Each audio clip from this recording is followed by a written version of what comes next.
김병기가 잘하면 며칠 안으로 제명될 것 같습니다. 정 대표는 3일 페이스북에 올린 글에서 지난 지방선거 과정에서 민주당에서 매우 불미스러운 사건이 터졌다. 국민들과 당원 동지들에게 큰 실망과 상처, 분노를 안겨드린 데 대하여 민주당 대표로서 사과드린다고 밝혔습니다. 그러면서 사건 연루자들에 대해서는 무관용의 원칙으로 조치를 했고 앞으로도 당에서 취할 수 있는 상응한 징계 조치를 취할 것이라며 경찰의 수사가 예상되는 만큼 당에서 할 수 있는 모든 협조를 다할 것이다. 경찰도 한 점 의혹이 없이 신속하게 철저하게 수사해 주시기 바란다고 했습니다. 즉 강선우에 이어 2타로 김병기도 곧 추가적인 중징계를 예고한 것인데 한편 자신과 가족을 둘러싼 각종 논란으로 원내대표직에서 사퇴한 김병기는 아내의 업무 추진비 카드 유용 의혹 사건 관련 수사를 무마하기 위해 국민의힘 의원을 만나 청탁했다는 취지의 진술이 나왔습니다. 이거 뭐 날이 가면 갈수록 가관입니다. 그래서 이해운 건은 타이밍이 점점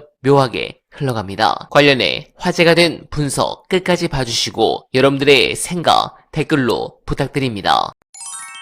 우선 취향으로 호불호를 얘기할 수는 있어요. 네. 근데 그것이 어떤 판단이나 평가의 어떤 잣대가 될 수는 없다는 거죠. 두 번째 측면은 도덕. 도덕은 두 측면인데 하나는 이제 이해운 씨 쪽에서 일어나는 일. 국힘당은 당에서 제명해버리고 배신자라 그러고 변절했다 그러고 뭐 부역한다 그러고 이런 말을 막 합니다. 네. 그러니까 이해운 씨의 초점을 두고 보면 어제까지와는 전혀 다른 태도로 갑자기 변하는 거. 네. 야, 잘해준다고 김종배의 다이아몬드가 그렇게 좋더냐. 이거 아니에요. 이게 도덕적 기준이에요. 이재명 대통령에 대해서는 이건 정치적 도덕적 기준인데 그 어제까지 얼마 전까지 그 무슨 윤석열 옹호하던 사람을 내란 청산한다면서 지지자들을 뭘로 보고 그런 사람 아니 우리 진영에는 그만한 능력자가 없어? 왜 마음대로 하는데? 이게 정치 도덕적인 기준이에요. 그렇죠. 예. 이거는 얘기할 수 있다고 봐요. 예.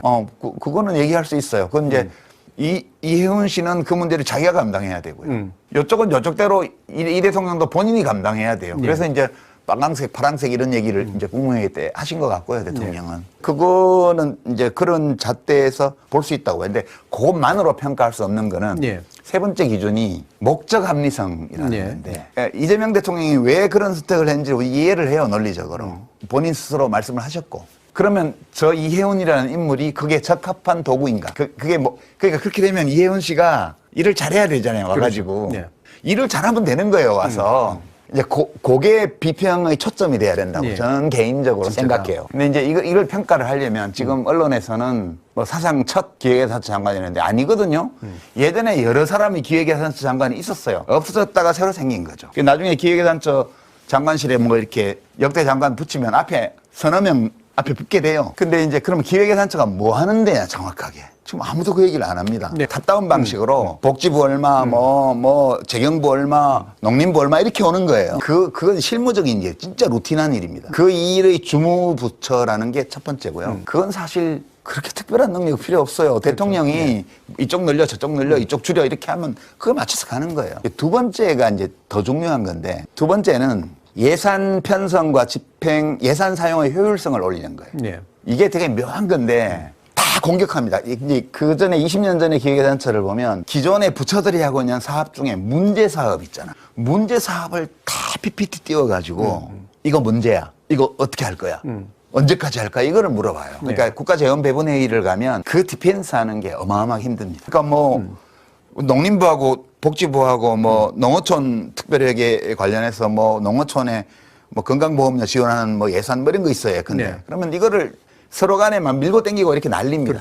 그러면 어느 부처에서 떼서 저쪽으로 넘기고 그 대신에 저쪽 거는 떼서 이쪽으로 붙이고 뭐 이런 작업들이에요. 근데 이게 합의가 안 돼요. 그러니까 맨날 장관들끼리 치고받고 싸워요. 거기서 그 문제 딱 붙여놓고 한쪽 장관이 밀리면 그냥 날아가는 거예요. 그게 쌀벌했습니다. 그 재원배분회의라는 게. 근데 그때 그거를 주도하는 게 기획예산처. 만약 이재명 대통령께서 20년 전의 기획예산처 참여정부 시절에 그 시스템을 참고를 한다면 틀림없이 그 업무를 맡기는 거예요. 그러니까 팟캐스트리고 온 거죠. 제가 추측하기에 저는 특별한 정보는 없는데 이게 장관들 정치인이 반이잖아요. 맺고 끊고 탁 하기가 어려워요. 그래서 안면 몰수하고 그 일을 할 수 있는 사람이 필요합니다. 지금. 이쪽 계열에 있는 사람들끼리 서로 아름아름 하니까.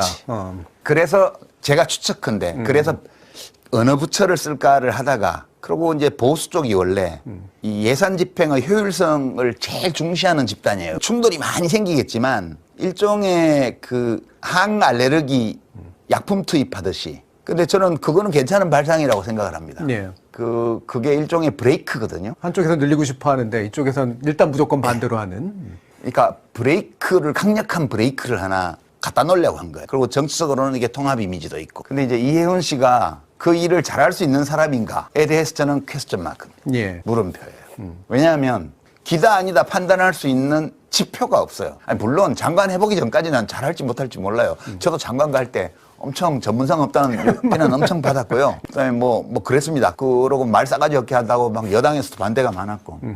해보기 전까지는 모르는 거냐. 국무위원은 사실은 위상이 장관은 국무위원이잖아요. 국무위원 중에 국무위원 청문회입니다. 국무위원 중에 특정 부처를 맡기는 거거든요. 예. 구조는.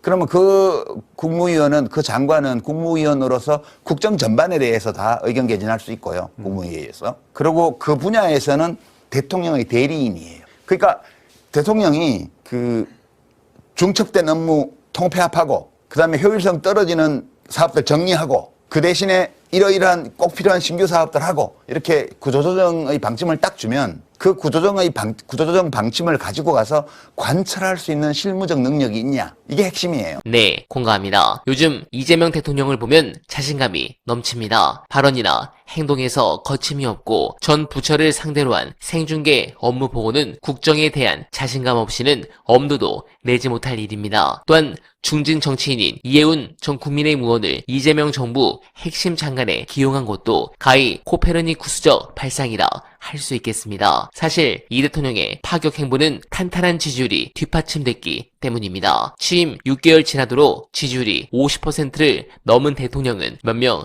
되지 않습니다. 대통령의 지지율이 높으면 말에 힘이 실리고 정책에도 탄력이 붙기 마련입니다. 그러면서 국민들도 새 정부에 대한 효능감을 느끼게 됩니다. 즉 가히 대통령의 시간이라 할 수 있겠습니다. 하지만 이런 상황이 언제까지 계속되리란 보장은 없습니다. 외부로부터 돌발 변수가 나타날 수도 있고 내부에서 균열이 불거질 수도 있습니다. 또한 늘 집권 2년차가 되면 한국의 대통령들은 징크스를 겪어왔습니다. 잘 나가던 대통령도 그렇지 않은 대통령도 예기치 않은 돌부리에 걸리곤 했습니다. 정권을 잡았을 때 긴장감이 이때쯤 풀어지고 국정에 대한 자신감이 커지는 시기라는 게 공통점이기 때문입니다. 그런 부분에서 앞으로 민주당과 청와대 인사들은 지선을 앞두고 말과 행동에 있어 더욱 조심해 주시길 부탁드리며 어나바는 오늘도 최선을 다하겠습니다. 여러분 고맙습니다.